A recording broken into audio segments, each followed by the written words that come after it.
We have wrapped up another wild week in the markets, and I think that I know what we need to look forward to for next week for catalysts. I am Dr. Stock, Doctor of Education, and I was behind a ghoul at Starbucks the other day and ordered a venti coffee with scream and shiver.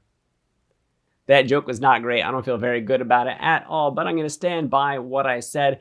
In this video, we'll do a technical analysis look at the SPY, at the Qs, see what's coming up. I have something interesting to show you about them, by the way, and then we'll also talk about the market catalyst that we have coming up next week and how they could possibly impact us, what we should be watching for in the market, and see how we're lining up with the different reactions that we could have. In the meantime, I will tell you about the Patreon where you can see my buys and sells. I will tell you about my options course that I'm building and the free stocks to get over at Moomoo. In the meantime, let's get into that technical analysis, as I know that it is one of the favorite things that's out there. So let me bring that down and we'll pop that up.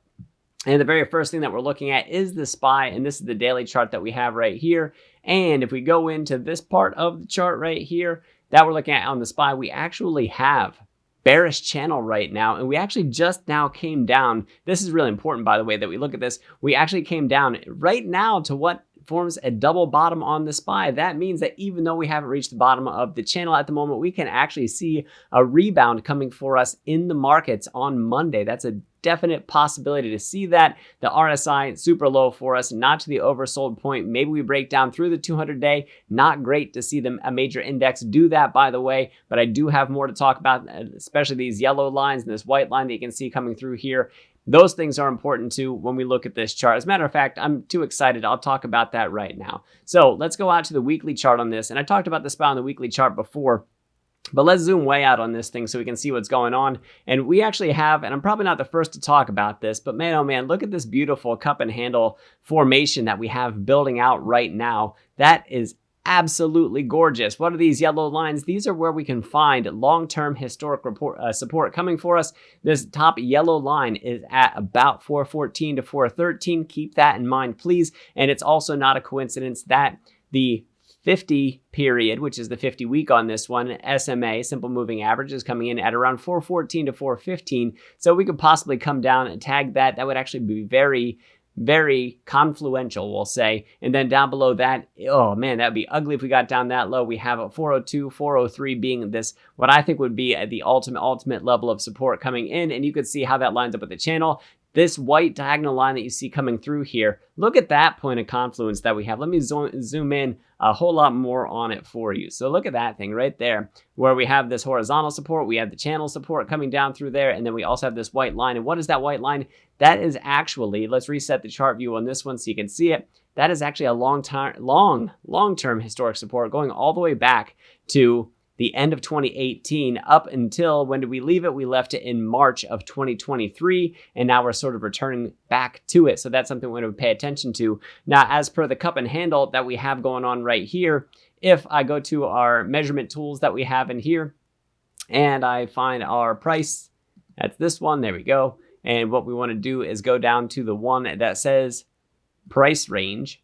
We'll go from about the top of this. I think that this is a good view here, down to the bottom, although I think the bottom is a little bit extreme. I think that we were in a fairly oversold. So technicals would say to go to the bottom of that. That change right there is about an $84 change from the top to the bottom of that. And what we can do, if I make an adjustment here so that we can move the chart around, we'll take that and we'll drag it over here to about where we could find that. So let's say we went to the bottom of these lines here. There's different areas of support that we have coming together. Where does that put the top? That puts the top on this thing, assuming that we come off in this direction on this. Now, mind you, this we can adjust out this way farther because we don't know exactly when that would happen in that time, but that does show us getting up to about 487 from that bottom line. If we move up to this top line, assuming that we hit more about the bottom down here and then started breaking out this way, that would be peaking somewhere around 500 for that formation to play out. And when it goes over longer time frames, like the weekly chart like this, these can actually be more reliable indicators. The cup and handle can be for that technical play coming up for us. So when does that happen? Well, what we see out here is if we took this long to get this far, this is about the end of 2024 that we see that happening. Now, we do know that the markets can be absolutely crazy. They don't move in linear paths, and it's possible that it take even longer to get out there. So even though it is a significant amount, that's about 17% change from top to bottom on that, just so you know. So when you look at this, And I guess I should have switched those things around. So let's switch those around real quick. There we go. Now that we have the bottom and the top switch, I should say that that ends up being about a 20% difference from bottom to top of this, and the S&P on average returns about 10% per year. So the fact that this could possibly take us out a little over a year in order to get there. I mean, remember, every one of these candles on here that we're looking at is a week, but still that could be a very promising thing for us, that there is a bottom in sight coming up for us at some point in time. If it's this point of confluence, that puts us out to the end of November for where we could possibly see that turnaround. If it's this trend line that we have up here that we come down and touch, that actually puts us closer to in the next 2 weeks that we see that sort of turnaround come in. So we don't know exactly when that's going to happen. I think that there's a lot of things putting a lot of fear in the markets right now, and not all of them are going to resolve themselves anytime soon, but it's definitely worth looking at and considering and kind of playing around with that idea of what that return would look like, or what that rebound, I should say, would look like over that time. So does the cup and handle play out? Time's going to tell if that happens for us or not, but I do think that it is worthwhile to consider. Let's go over to the Qs. So this is QQQ, and you can see the bearish channel that we have on here. Let's actually slide that back a little bit so we can see where we're at. And even though it's not a double bottom on this one, let's zoom in a little bit more. We are still at really good support, so it could be for Monday that we have a rebound in that. Let's go to the daily chart on this one to get a better view of it for more of a day-to-day sense. And so what we're going to do is we're going to stretch this out this way. There we go. So we can see a little bit more of it on the charts. I did change the contrast on the candles, so let me know, guys, how visible this is when you look at it. But we are at a very firm area of support that when we peekabooed down below that the last time, we quickly came up off that bottom and ended up closing up significantly from where we were at. So we were down around 351. We actually came back to about 354, which is about where we ended today. Now we aren't to the bottom of the channel. We'll see if we get to the bottom of that channel or not. So let's actually move that up just a little bit. I think that's a better view right there. And we're actually going to pull this one down a little bit. There we are. I like that a little bit better. And I'm still not coordinated, so bear with me here. So that's what we have on the Qs. Now about those catalysts that we have coming up. So I think it's very worthwhile that we pay attention to a few things. There's the calendar of economic events coming up for us, and honestly, they are backloaded on next week. So they are not Monday, Tuesday, or Wednesday. I think Thursday and Friday are the two big days that we see economically speaking. The bigger things earlier in the week, starting on Tuesday, in the after hours, I believe, is where we start to hear big tech and the Qs. With a chart that I just had up, this is the NASDAQ 100. A large part of that by market cap, highly influential, are the big tech stocks themselves. So we'll show which ones they are. So let me put this up here for you so that you can see it. So this is on my phone. This is the Moomoo app that we're looking at right here. And this is Tuesday the 24th. You can see I have Coca-Cola on my calendar there for you. And then Microsoft, I know Coca-Cola is not big tech, but still I have them on my calendar. That's why it's in orange. That is one that I'm very interested in. They have sold off considerably, and I think there could be a good rebound coming for us. And that is in the pre-market. But big tech, though, Microsoft post-market on Tuesday, Google post-market on Tuesday. And then when we go forward from there to Wednesday in the after hours, post-market, we have Meta reporting. And Meta is another one that I'm very excited about. We'll see how they happen to do on that one. Amazon coming up on Thursday, and then we get to hear from, again, not big tech, but we get to hear from ExxonMobil and Chevron coming up. I think that's also going to be very important to the markets too. But big tech, I think, is going to be the biggest thing to pay attention to for next week for future direction of the markets, as we know that big tech has been floating the stock market, at least as far as the Qs are concerned, QQQ for the NASDAQ 100. They have been highly influential to it and a large attribution to its success throughout the past, throughout 2023, I guess is the best way to say that one. Now for the calendar of events itself, let me put this up here. So we'll get to it in just a moment. Moomoo, I showed you the calendar on the app, which is Moomoo, that shows the earnings, and they also have live broadcasts for some of the bigger companies that are out there. It's where I do my options trades. You get up to 16 free stocks using my link down in the description, and then down here are the deposit levels and the free stocks that go with them. Go ahead and take advantage of that. If you want to see my buys and sells, I post them at the Discord, available through the Patreon, and I have my options course over there as well. Without further ado, here's the economic calendar for you. So Monday, October 23rd, which by the way is Mole Day. So for Monday, happy Mole Day.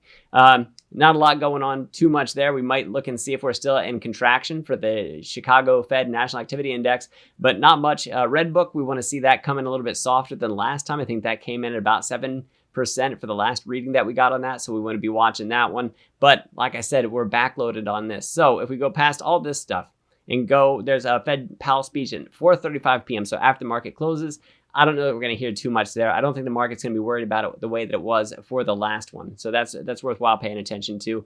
Here we go. Thursday. This is the big one.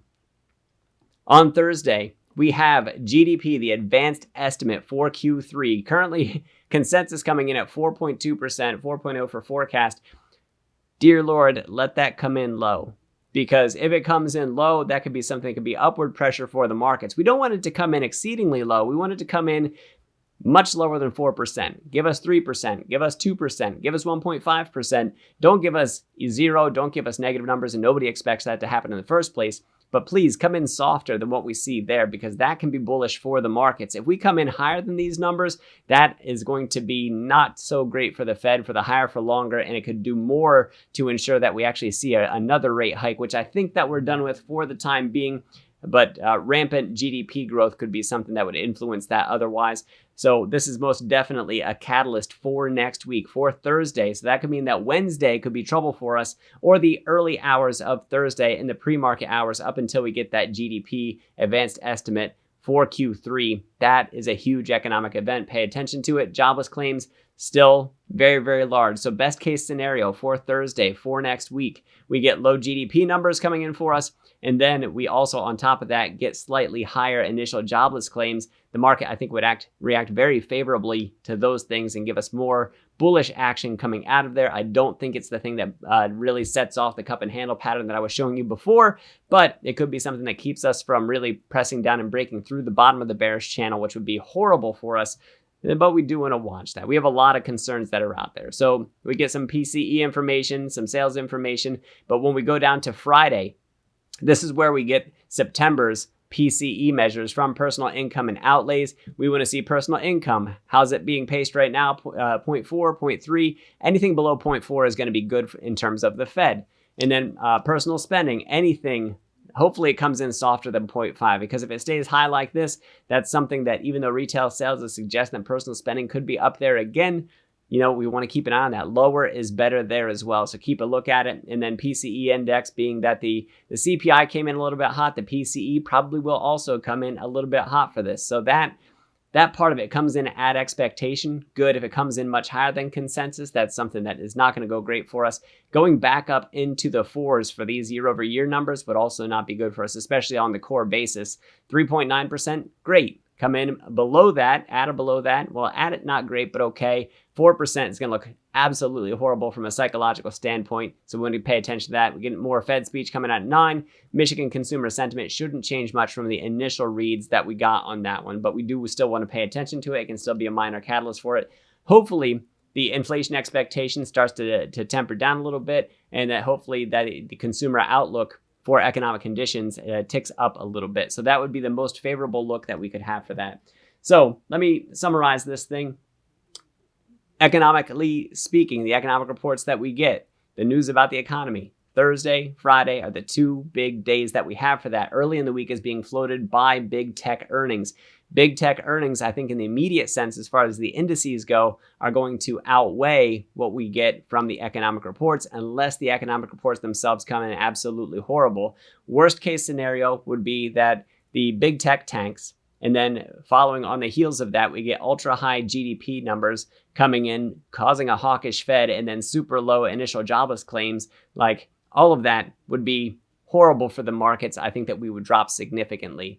Now, if we get good results, and I do expect some good results from a lot of the big tech that are out there, that's a separate video that I will make specifically about big tech and where I see them going. Apple, by the way, is not next week. They're November 2nd, which I corrected from an earlier video that I made, but I do want to point out that it is still something we want to pay attention to. Apple is going to kind of be that final stamp that we get because NVIDIA is actually still a few more weeks off after that. I believe, don't quote me on this one, but I believe that it's November 18th. I'll have to go through and confirm, I do have my NVIDIA stock price prediction and earnings forecast available over at the Patreon. I will be updating that in light of our China news to see exactly what we can expect from earnings, being that there's more sanctions against China for what can be traded between their H800s and A800s. I'll have to look and see specifically what it is that got restricted product-wise, but I know it's not the 100s that are the top-tier chips here. They were already restricted from sales in China in the first place, and that was already priced in.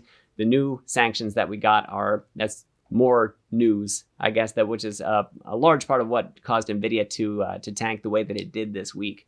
So keep an eye out for those big tech earnings. They're going to be a huge catalyst. Very positive for those means very positive for markets.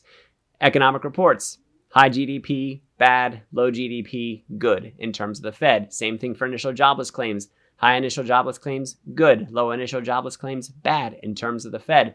Those are the catalysts that we have coming up. We're in the bearish channel for right now. Maybe we see double bottom. Maybe we bounce off support. I think there's a good chance of it for Monday that we start off strong. It's in the hands of corporate earnings until it's in the hands of the economic reports that we get at the end of the week. Thank you guys for watching. Remember those links down in the description for the Patreon, for the free stocks. I am Dr. Stock, Doctor of Education. Remember, my friends, that learning is earning, and we'll see you in the next video.